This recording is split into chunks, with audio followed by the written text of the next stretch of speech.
Chapter 12. Leadership Landmines That Kill Growth.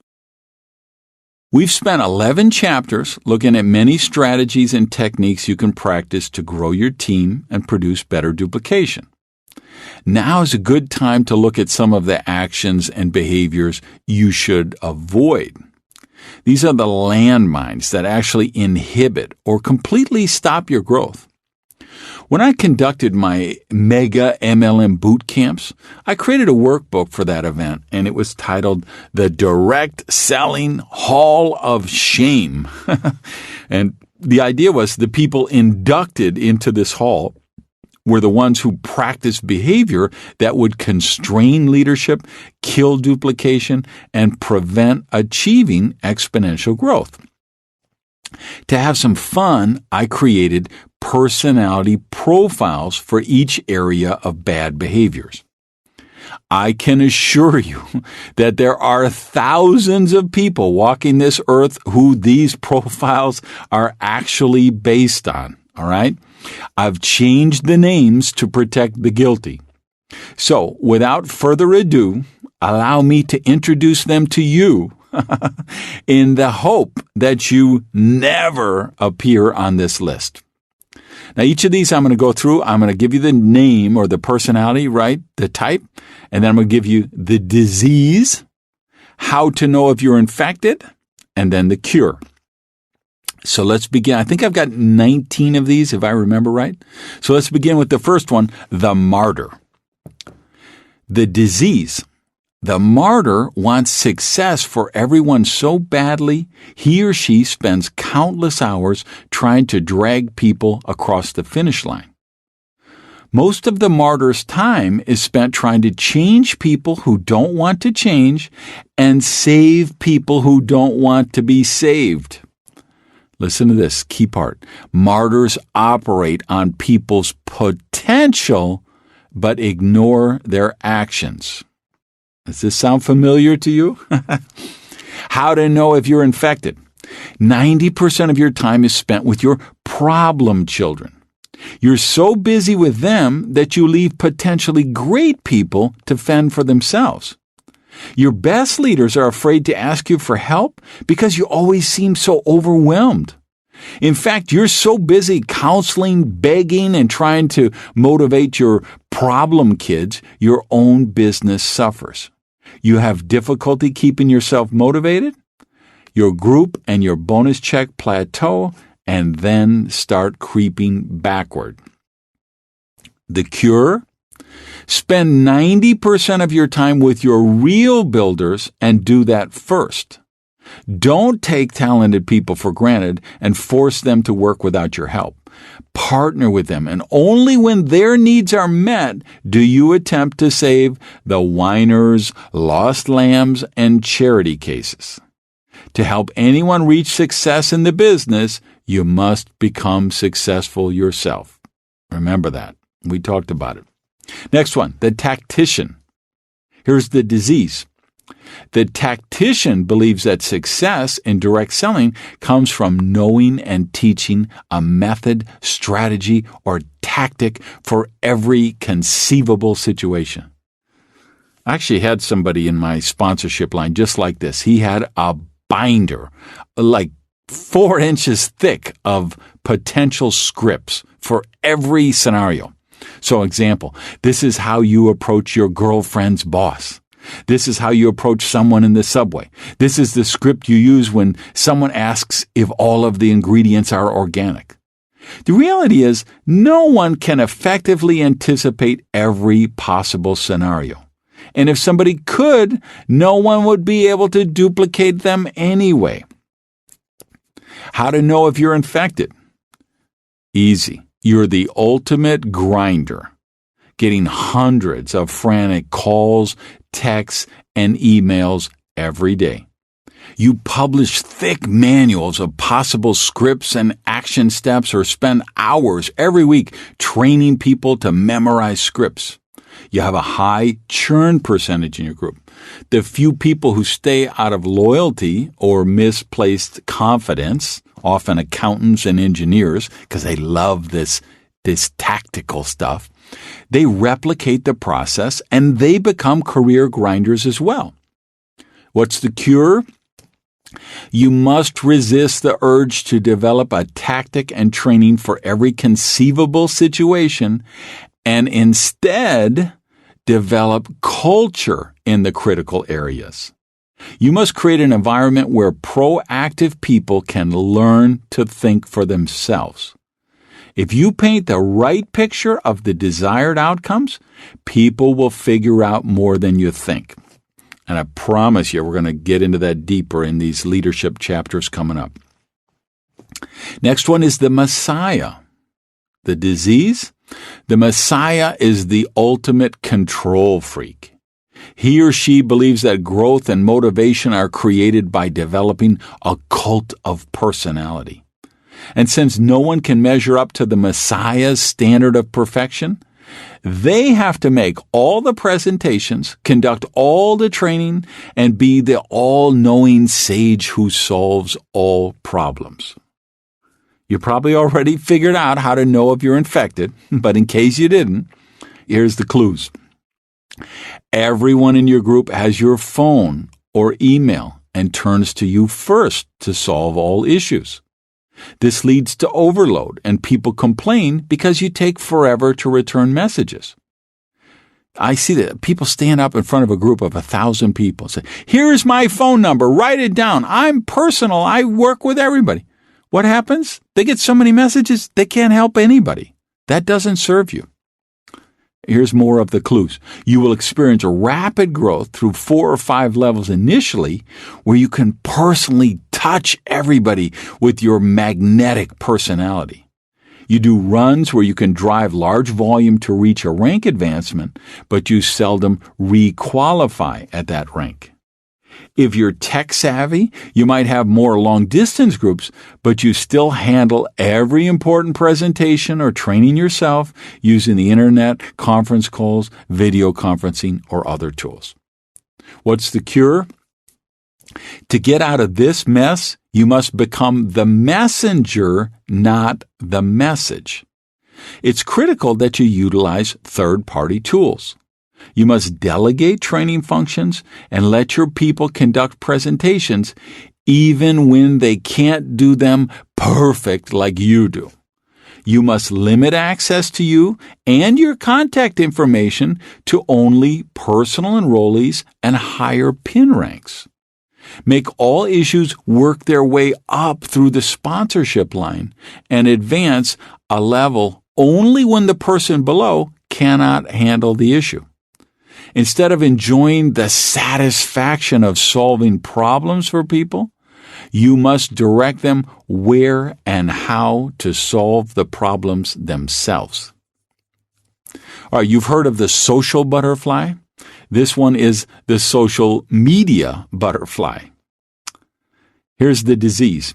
The social media butterfly has been in 217 different deals in the past 5 years and assaulted their warm market so often and so obnoxiously they're afraid to contact them again. Or they bought a $27 ebook on the internet somewhere, and it's titled, How to Become a Millionaire from Home While Watching the SpongeBob SquarePants Show. Right? How to know if you're infected? You refuse to work your business in the outside world or talk with anyone you personally know. You prospect only strangers on social media or on spam lists you buy. Listen to this clue. You frequently appear on the top enrollers list, but you don't make any, actual money. What's the cure? First, if you bought a course that teaches to approach only strangers, throw it away now. You will never succeed until you become willing to talk with people you know and care about. And the best way to do this is with complete honesty and authenticity. If you really do relate to the example I just mentioned, simply put the situation in the open. Say something like, "Hey, Jimmy, I know I've called you 217 times and thought I had the magic pill, and you have every right to hang up on me if you want to. But I learned from my mistakes, and this time I honestly believe I have found something special. If you would be willing, just one more time, right, just talk about the elephant in the room. If that sees you, just talk. Be honest, be upfront, be real, be you. All right, next one, the mad genius. Here's the disease. The mad genius believes that he or she has discovered a better way to do the business, one that the sponsorship line was too dim-witted to discover. How to know if you're infected? Work in the warm market is too boring and beneath you. Instead of following the system, you're always looking for the big score. You want a shortcut to the big bucks by sponsoring Meryl Streep, or selling laundry soap to the Marriott hotel chain, or sponsoring the British Royal Air Force. You spend months trying to become an approved government vendor, going through the purchasing process of large corporations, or you're chasing down the guy because you heard he mows the lawn for the lady who cuts the hair of the man that went to school with Lady Gaga, right? Leverage sales is not congruent with this business model, and the time you spend chasing the big deals kills any possibility of true duplication. You're probably frustrated and ready to drop out because you haven't got any serious duplication for all of your efforts. Here's the cure. Repeat this mantra 10 times each morning. The big deal is the small deal, and the small deal is really the big deal. The big deal is the small deal, and the small deal is really the big deal. See, if you tell me, hey, Randy, I got this guy, you could sponsor him. He knows the guy who mows the lawn of this guy who went to school with the lady who, and they know Bill Gates. And we'll be able to sponsor Bill Gates, and then he's just going to put an update in the Microsoft browser, and we're going to sponsor 200,000 people in a week. If you offer me that person to sponsor, or you say, I know a lady in Iowa, she's a yoga instructor, and she wants to develop a side hustle. Give me the lady in Iowa, because she will duplicate. She will follow a system, and she can be duplicated. All right, next one on the list, the follower. The disease. The follower likes to stay behind the scenes and let someone else in the sponsorship line be the face of their organization. They believe by lying low, they will be easier to duplicate, or they have low self-esteem and don't believe they deserve to be on the stage. Unfortunately, this behavior is duplicated by the members of their team who also decide to lie low and follow. How to know if you're infected? When company leaders come to town, they can't remember your name. You shy away from doing presentations and don't want to be on the platform during training events. You're a good soldier who always attends all events and takes 17 pages of notes. You're in awe of bold people and like to be in their orbit. What's the cure? Show the spark and excitement that causes people to want to follow you. This doesn't mean creating a new system, but inspire people to follow your lead in the system. The person with the clicker makes the most money, so fight for your chance to be on the platform. What do I mean by that? The clicker is the thing we use to advance the PowerPoint, right?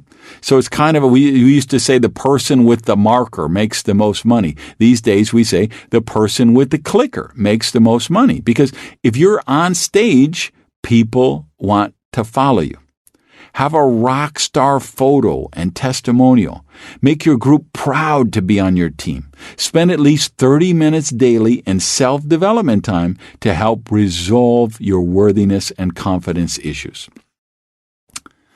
Our next profile is the moth, the disease.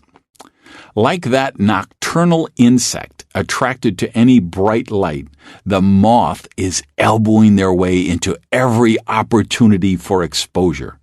They want the spotlight so bad they'll walk over anyone and everyone, even their own people, to bask in the glow. How to know if you're infected? You're always begging to be on the platform, angling for more exposure in the online presentations, and wanting to be featured in every tool the company or the team develops. You've forgotten that the actual objective here is building a sustainable business, not getting more stage time. What's the cure? Humility. Recognizing that everything is not all about you. And even in cases where your work and achievements make you deserving of more exposure, sometimes the best course of action is to allow other developing leaders to be featured. When the company calls me and they say, okay, we're planning the convention and we want you to do the opening keynote and whatever, my question is always, well, who else is on the program? What do we have going on? And I'm looking for opportunities to get my up-and-coming leaders showcased on the platform. I want to build up them, not me. That's where the ultimate duplication lies. The ostrich. What's the disease? The ostrich's highest value is avoiding confrontation. She wants to be liked, so she tells people only what she thinks they want to hear. When problems arise in the group, the ostrich ignores them and hopes they go away.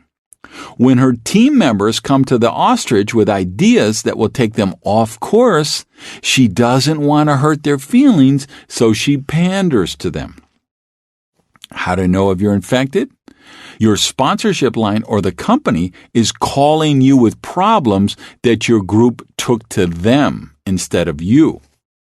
Small issues snowball into divisive conflicts. Your team does not feel protected by you. You have lots of people off system who are struggling, and you keep hoping somebody up the sponsorship line will swoop down and save them. The cure is to confront problems head on immediately. Deal with the problem people with kindness, tact, and grace, but exercise tough love when they exhibit behaviors that will hurt their own businesses or other people's business. Care for your people enough to tell them the truth, even when they're in danger of getting off track. What about the prince or princess of darkness? The disease? This person knows why every new initiative will fail, and their career becomes a self-fulfilling prophecy. Instead of a healthy skepticism, they bring toxic cynicism to the party. Huge difference, guys, between skepticism and cynicism. How to know if you're infected? You're a professional victim who attracts drama and trauma continuously. If there are isolated cases of missed commissions, late shipments, or back office glitches, you trumpet them as an epidemic and cite as proof that the business can't work. This flies in the face of the fact that other people are succeeding under the same circumstances. Cynics always find a way to prove their limiting beliefs.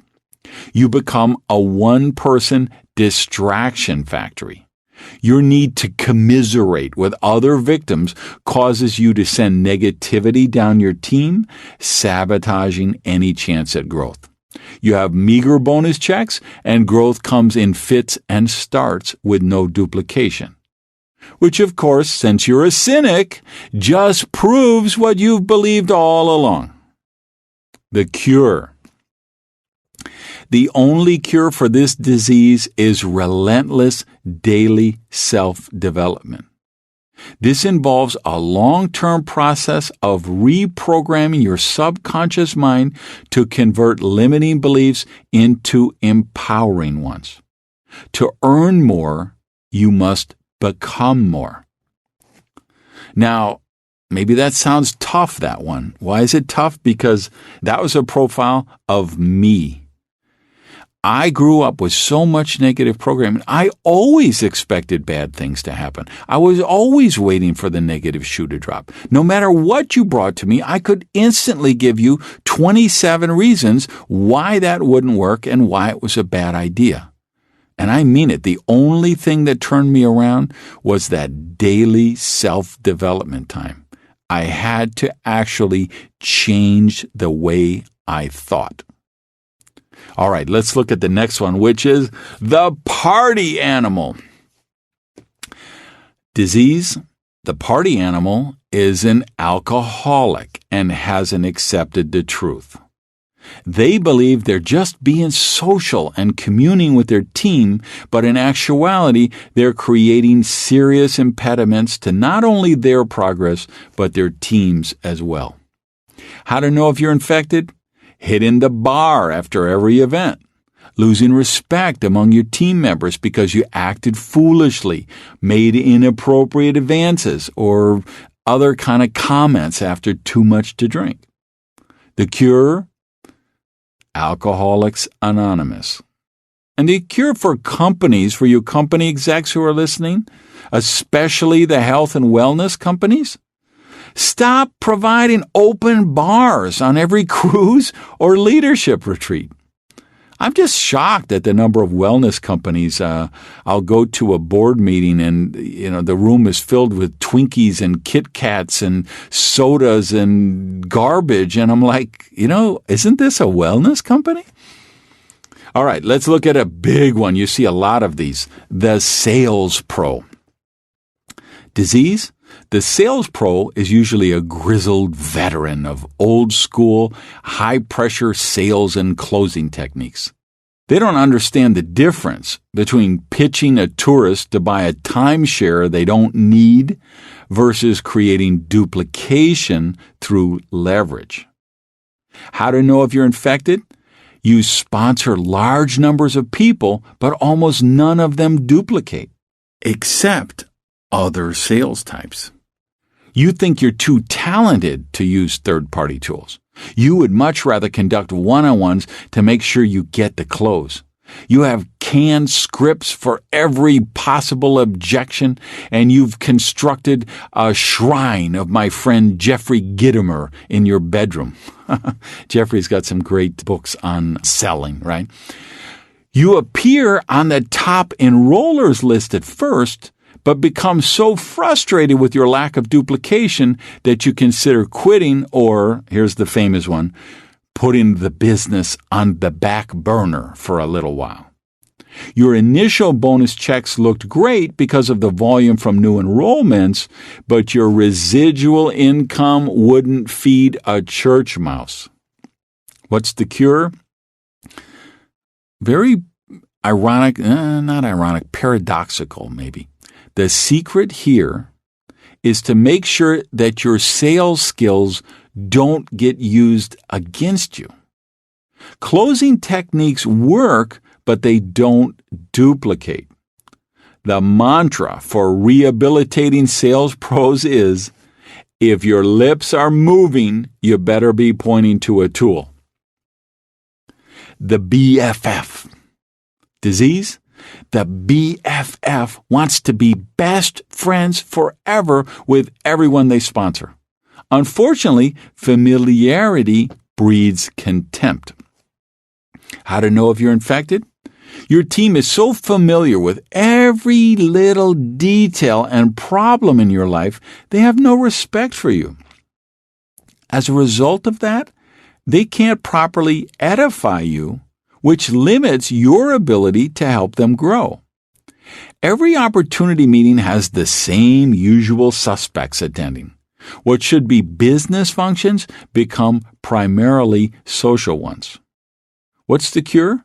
Keep your professionalism with your team at all times. If you must regale someone with the details of your recent bunion surgery, call your sponsor, not your team. Send that upline, not downline. As far as your team, a little mystery goes a long way. Here's another one. Here's another disease that I had. This one is the blind, hungry dog in a butcher shop. The blind, hungry dog in a butcher shop is so excited and they want success so badly, they're always looking for a shortcut to grow faster. They have an attention deficit personality, get bored easily, and have difficulty focusing. How to know if you're infected? You know already. If you're one of these, you know this is you. You fall prey to the flavor of the week syndrome. You're always investigating what other lines are doing and trying to infiltrate calls and meetings from other companies to learn their secret. You want to buy leads, build online only, skip meetings, or take a commercial spot during the Oscars. You have fits of quick growth followed by sharp volume dips when the hot new recruiting burst ends. Eventually, your team becomes disillusioned with lack of focus and consistency, and they lose faith in you. The cure? We're going to go back to the formula for creating wealth in our profession. Empower a large group of people to perform a few simple actions on an ongoing basis. System, system, system. Next one is the renegade. You probably like that title, right? We all want to be a renegade, but not in a business of duplication. Here's the disease. Renegades always want to prove that they're so special they don't need the system, or that they're so smart they can think of a better system. Often, they wrongly believe those techniques that worked in the corporate world, or maybe in sales, right, used to sell cars, will work in leverage sales. Even though they're only earning $800 a month, they're convinced they have discovered something that the people earning $40,000 a month haven't figured out yet. How to know if you're infected? You don't have time to participate on team webcasts and events. You're not plugged into the system, so your sponsorship line can't really help you. You hold your own team calls. You have your own functions. Or if you're at the team functions, you're always in the hallways talking to your people. You create fast rank advancement for yourself at first, causing other lines to wonder if they're missing out on something. But ultimately, you have a hard time staying qualified at rank and don't have many people on your team break in ranks either. What's the cure? There is no known cure for this disease. But researchers have seen promising results with humility and a willingness to be coached. Okay, hometown prophet. Disease? Hometown prophet syndrome occurs when somebody stays exclusively in their hometown too long and the business stagnates. That means they're not building long-distance lines. How to know if you're infected? Because the people in your local group recognize that they're like 90% of your group and your income, they start to lose respect for you. Because they say, well, I know Mary is making a lot of money, but that's because of me and my team. You know, if it wasn't for me, she'd be nobody.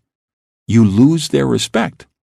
Then they can't edify you properly, so you can no longer create excitement and inspire the team to action.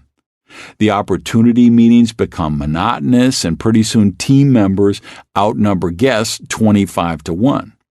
Because there are no fresh success stories, eventually your group begins to decline.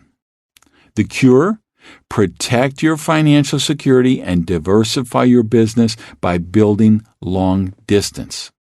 Start by developing a beachhead locally, but then expand your range as you see sparks of leadership developing in other areas. Check your back office every month looking for pockets of growth. When you see a potential leader, go down in the group and taproot the excitement and activity back up the line. Listen to this. Serious formula. Never let one person's line account for more than 60% of your volume. Let's talk about the shrewd investor. There's the disease. The shrewd investor thinks there's a communist conspiracy to get all of their money by forcing them to buy marketing tools and tickets to functions. They believe they can outsmart the commies and save their way to becoming a millionaire. How to know if you're infected? You refuse to attend functions because you think you have a better use for the money they require. So you're telling your sponsor, oh, you go and you just take good notes and come back. Or you say things like, listen, I joined the business to make money, not spend money. Once I start making money, then I'll buy these tools or then I'll go to events. Kiss of death. Other example, if you do buy recruiting tools, you're saving them for a better candidate. Or you knock off the marketing materials and you're using cheap copies. This culture duplicates throughout your team, and then any growth you see is incremental. Then you see the slow growth and the small bonus checks as more proof that you should be saving your money instead of investing in your business. What's the cure? Businesses grow in direct proportion to what is invested in them, mentally, time-wise, and financially. Meetings make money and create rank advancement. Attend all major functions and develop that culture in your team. Stop buying stories, your own and your people's, and exercise the discipline and tough love to get people to events until they get over the line.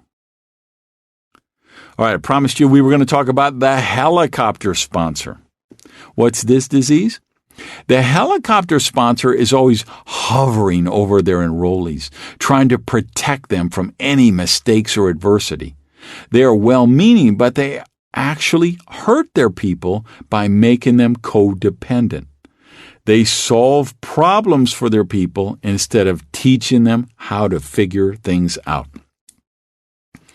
Here's how to know if you're infected. Your people call you constantly to ask you questions like where the meeting is, what time it starts, what's the CV of a product, or whether you have extra marketing materials they can borrow.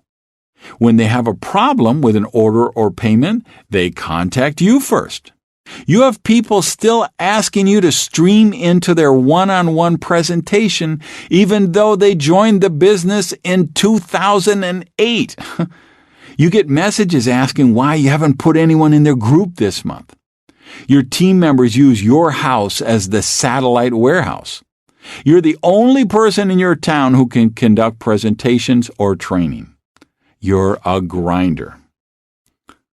The cure, go back to my law. Never do anything for a team member they are capable of doing themselves. When your people encounter a problem, instead of solving it for them, teach them the skills and give them the information they need to solve their own problems. Remember, your job is to work yourself out of a job. Teach people how to fish. If they demand the all-you-can-eat fish fry, direct them to another restaurant. The Hollywood director. The disease. The Hollywood director starts off strong and brings in some people quickly. Then they think they're Steven Spielberg, and they go into director mode, thinking that their job is just to direct the action like Steven does. How to know if you're infected? You never have any candidates at presentations yourself because you're too busy messaging your group and asking them how many candidates are they going to have. The last time you personally sponsored somebody was during the Bush administration. What's the cure? Even at the highest pin levels, the best leadership and training you can provide is to model the behavior you want your people to emulate. That means staying active in the sponsoring process yourself. This one is the con man, or, of course, the con woman. Disease, the con man believes that the end justifies the means. They may compete with their own team for recruits, front-load people, lie to their team, or manipulate them in ways that are not in the best interest of their business. How to know if you're infected? You have high churn rates, low volumes, and your team members don't trust you. Other lines may ostracize your group or even bar them from coming to team functions, to their functions, right? Might be a company thing, and you hear people say, we don't want anyone from Jesse's group because they're always trying to steal our people, or they're always doing this, or that, right? If you see that, that's a sign you're infected. The cure, nothing is more important in our profession than good character, really. Make and keep the following promises to your group. And you hear this, if you've followed my work, you've heard this for 20 or 25 years. The 2 promises I make every new person that I sponsor, and I suggest you do the same. Number 1, I will never knowingly lie to you. And number 2, I will never knowingly tell you anything that isn't in the best interest of your business. Now, there are other case studies that were not explored here, but could have been. They include the liar, the addict, and the cheat. If you develop a reputation for getting stoned at events, sleeping with someone else's spouse, borrowing money without repaying it, breaking promises, or just displaying any other character defects like that, you're quickly going to lose all respect and credibility with your team. If you have a substance abuse problem, get professional help. If your actions won't stand up in the light of day, don't do them. Even if it costs you initially, always do the right thing, because ultimately you will prosper. All right, so now that you've seen many of the habits and behaviors that prevent you from becoming a leader, let's switch the perspective and look at how you build your personal leadership brand.